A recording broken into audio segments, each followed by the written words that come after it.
esse seu modo de levar a vida, o jeito que você leva para as pessoas, isso acaba inspirando muito, né? Isso é, assim, para os seus fãs, de olhar para você como inspiração e falar, esse é o caminho, é essa maneira, eu tenho que acreditar em mim e eu vou, porque você fez muitas coisas, assim, você passou por muitas fases na sua vida. Eu tenho certeza que muita gente deve olhar para você e deve se inspirar muito, e isso deve te trazer muita felicidade. Sim, com certeza, porque eu penso assim, quando eu trabalhava lá como mecânico, eu saía eu tinha 17 anos, eu saía do trabalho, eu era mecânico de usinagem, então era de fazer peças, né? Eu pegava uma peça bruta e transformava ela numa peça menor, com todas as medidas perfeitas.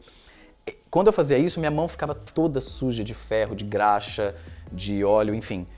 E dali eu tinha que pegar um ônibus e ir pra casa e eu tinha 30 minutos pra estar na escola. Do horário que eu chegasse em casa, em 30 minutos eu tinha que estar na escola. E eu ia pra escola andando porque o passe eu só tinha pra ir pra casa.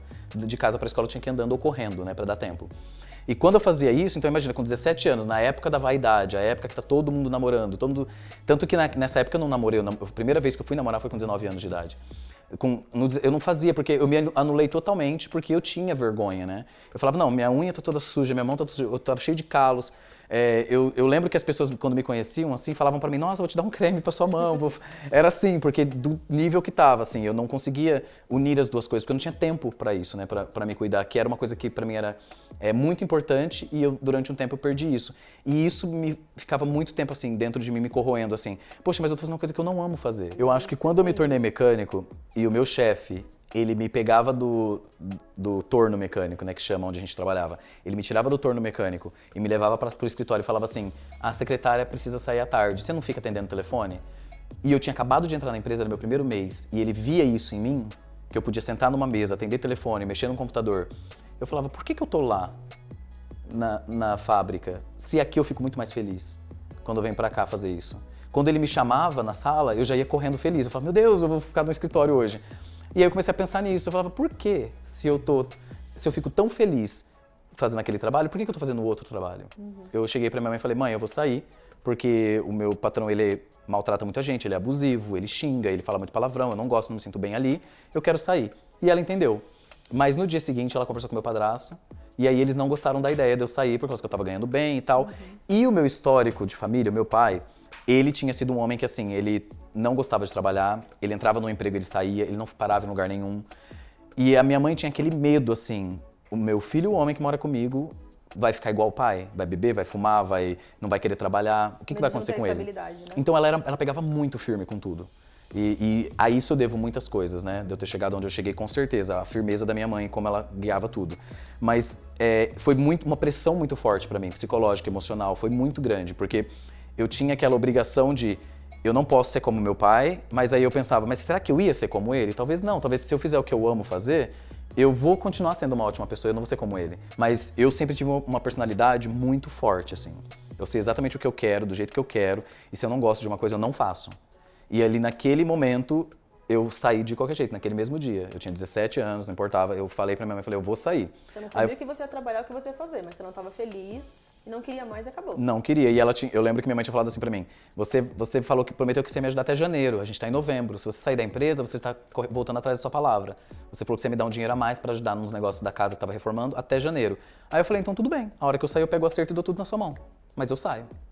Aí eu tinha prometido, eu lembro, na época eram R$300 por mês. Eu saí, deu R$1.000, eu peguei os R$1.000 e dei, pagava exatamente os meses que faltava, que eu tinha prometido. Então eu saí da empresa sem nenhum centavo, dei tudo pra minha mãe, pra eu poder me ver livre daquela situação, porque eu não queria trabalhar naquele lugar. E ali foi o tempo que eu tive, né? Então eu tive o final do ano, até janeiro, pra arranjar outro trabalho. E aí eu falava pra todo mundo, eu quero trabalhar num escritório, sentado na frente do computador. E foi o que aconteceu, eu comecei a trabalhar em cobrança. E eu acho que foi a melhor coisa que eu fiz, foi ter deixado o que era bom pra trás, pra encontrar o que seria melhor. É uma frase que eu acredito muito na minha vida. A gente não pode a gente não pode ter medo, né? Sim. De às vezes abandonar uma coisa que é ok, que é bom, porque às vezes pode ser uma coisa que venha na frente que seja maravilhosa. É o famoso tá com medo, vai com medo mesmo. Tá com medo, vai com medo mesmo. É assim mesmo. Às vezes a gente tá com medo, que é uma frase da Karen muito conhecida, né? Um bordão dela, finge até que atinja. Então você vai fingindo até que em algum momento você chega lá. E que momento que você deixou de trabalhar com pedagogia e resolveu ir pra fora? Que fase, assim? Que link foi esse? Foi a hora que eu percebi que eu tava 5 anos sem férias. Aí eu falei assim, não, porque eu não decidi ir embora, né? Eu queria ir pra férias. Eu falei, não, eu fiz uma cirurgia de desvio de septo, eu sempre tive problema de respiração a minha vida inteira. E ali eu falei, não, entrei numa empresa muito boa, um seguro, um plano de saúde muito bom, vou aproveitar essa oportunidade. E aí eu fiz essa cirurgia nas minhas férias. Mas ali já eram 5 anos sem férias que eu tava. Então aquele 5º ano era uma cirurgia que eu ia fazer, eu não ia aproveitar férias de novo. Eu falei, não, no ano que vem eu vou fazer as férias da minha vida. Eu nunca tinha viajado de avião, eu nunca tinha ido pra praia, eu sempre morei em Bauru, interior, e nunca tinha saído pra lugar nenhum. Eu falei, não, então agora eu tinha já ali 26 anos. Eu falei, dessa vez eu vou fazer a viagem dos sonhos. E aí foi o que eu fiz. Olha, pra quem nunca viajou, ele foi com tudo, né? Não, eu fui com tudo, porque ali eu já ganhava muito bem. Eu tava na melhor empresa da minha cidade.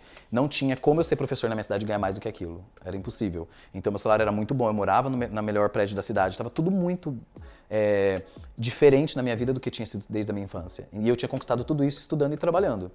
Então, a hora que eu cheguei naquele ponto ali, eu falei, eu já conquistei tudo que eu queria. Eu posso trabalhar nessa empresa pro resto da minha vida. Eu ainda não tinha analisado se eu ia ser feliz fazendo isso, mas eu já sabia que eu podia. Então eu falei, de saber que você já ia ter. Com certeza. Então assim, eu falei, eu acho que é o momento aí eu começar agora a usufruir do dinheiro. Então assim, viajar, conhecer lugares. Eu não sabia ainda que eu ia amar tanto viajar, né? Na época eu era contra viagens. Eu achava que era perda de tempo, perda de dinheiro. E ali naquele momento eu falei, não, mas eu quero fazer umas férias legais, e Estados Unidos foi uma coisa que eu sempre tive o sonho de conhecer. Não sei se você conhece, provavelmente, Esqueceram de Mim o filme. Era o filme que eu assistia, ele e outros parecidos.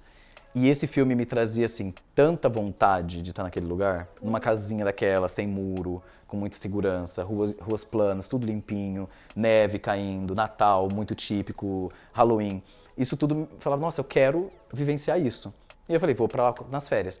E aí eu planejei tudo pra isso. Mas quando chegou no ano de eu ir lá pras férias, quando eu cheguei nos Estados Unidos, eu comecei a conversar com todo mundo lá, né? Assim, eu comecei a fazer amizades. Eu fiz amizades antes de ir, né? Eu fui bem assim, eu fui fazendo amizade nos Estados Unidos inteiro. Já se planejou. Antes de eu ir, eu já tinha amizades de lá, porque eu não conhecia ninguém de fora. E aí eu conhecia pessoas nativas de lá. Então quando eu cheguei, eu comecei a conversar, e aí um amigo meu falou, olha, eu vou te dar uma dica. Vem pra cá, mas faz uma coisa diferente. Eu falei assim, mas é que eu vou ficar um mês, eu queria tentar estudar alguma coisa na área da educação. Eu falei assim, não, chega aqui e tenta trabalhar com o que você gosta. E aí foi quando eu cheguei e tentei ver na internet. Falei, como que faz pra trabalhar como ator aqui em Hollywood? Porque eu tava em Hollywood, né?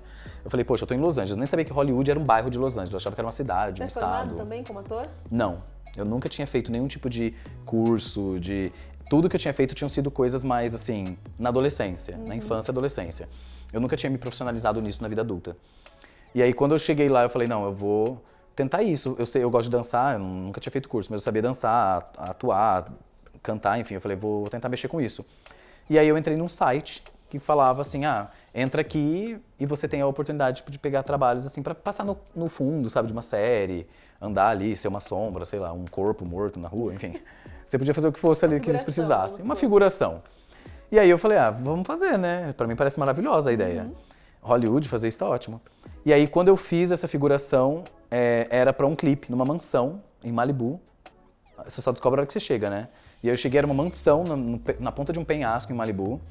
Era tipo um castelo. E aí eu entrei e era com Ozuna, que vem a ser um cantor que na época eu não conhecia, mas que hoje ele já teve música com a Anitta. Ele é um cantor muito grande, latino, de bastante sucesso. E o Yandel, que também é muito famoso, com outras músicas como Gasolina e tal. Então ele, ambos, quando eu cheguei ali, eu falei, nossa, eu não conhecia, não sabia quem era. Fiz o clipe, dancei. O pessoal falou, nossa, você veio bem vestido, já pronto pro negócio e tal, vamos colocar você lá na frente com as modelos. E aí tinha 2 modelos contratadas, eu dancei com elas. Quando eu cheguei em casa, assim, depois de alguns meses, começou a chegar mensagem do pessoal, nossa, você tá num clipe latino. Aí eu falei, mas como o pessoal conhece esses cantores no Brasil, né? E a hora que eu fui entrar, o clipe, hoje, ele já tem quase 2 bilhões de visualizações no YouTube. Nossa. Ele é um grande sucesso, como Despacito, por exemplo. E aí eu falei, nossa, eu dei sorte no meu primeiro trabalho. Então aquilo me motivou muito para continuar fazendo. E aí eu comecei a fazer grandes trabalhos, como Havana, da Camila Cabello, fiz a série da Versace pra Netflix, fiz o filme da Lady Gaga, Nasce uma Estrela. E em todos eles, eu sempre dava sorte que me colocavam na frente, me colocavam do lado do ator, me colocavam na cena. Então, um trabalho que eu ganhava muito pouco e que eu era suposto só pra andar no fundo, ou só pra ser uma pessoa a mais ali na cena, eu acabava saindo na cena. Ou seja, o que era pra ser só umas férias, você acabou indo, se encontrou lá, hoje você mora lá, hoje você se vê muito bem lá. Lá que nasceu a Karen também, do qual você hoje consegue desfrutar de várias coisas, tá tendo muitas oportunidades e você não se vê mais morando aqui, provavelmente, né? Você não volta mais. Olha, morar é muito difícil. Por quê? Pra mim, por conta da segurança. Eu prezo muito e eu não vejo uma possibilidade de ter segurança ainda no Brasil, onde quer que você more no Brasil, mesmo que você tenha uma casa no condomínio fechado. Porque pra mim, se for pra eu morar no Brasil e me cercar dessa forma, com oportunidades que ninguém mais no país tem, não faz muito sentido na minha concepção. Se eu já estou lá fora, eu fico lá fora, que já me traz essa segurança, e eu venho pro Brasil para as oportunidades de trabalho e para encontrar e para estar mais perto das pessoas que gostam do meu trabalho, como os seguidores, os fãs. Karen tem algum projeto agora para as festas de final de ano? Carnaval? Carnaval. Carnaval a gente pode Carnaval aguardar. Quero muito, Estamos aí já em negociações com uma escola de samba e eu quero a Karen no carnaval, na avenida, Gente, vamos ver. Vocês estão entendendo que vai ter Karen no carnaval? Vai ser assim um sucesso. Vou ficar aguardando esse momento. Vocês gostaram do look dela na festa da doutora? Maravilhosa. Nos outros lugares que ela vai? Imagina no carnaval, o que a gente vai preparar. Então vamos aguardar esse momento. Muito obrigada pelo bate-papo, foi sensacional. A Karen tá fazendo sucesso, tá numa nova fase de vida, tá cantando. Eu tenho certeza que o Renato também vai trazer muitas novidades pra gente, aí muitos projetos. E volta aqui pra contar com a gente, viu? Com Conta certeza. pra contigo que a gente quer saber de tudo que tá rolando. Muito obrigada pelo bate-papo, muito sucesso pra você Obrigado, e pra Karen, gente. que tá arrasando cada vez mais. Muito obrigado, um beijo, valeu. Beijo, gente.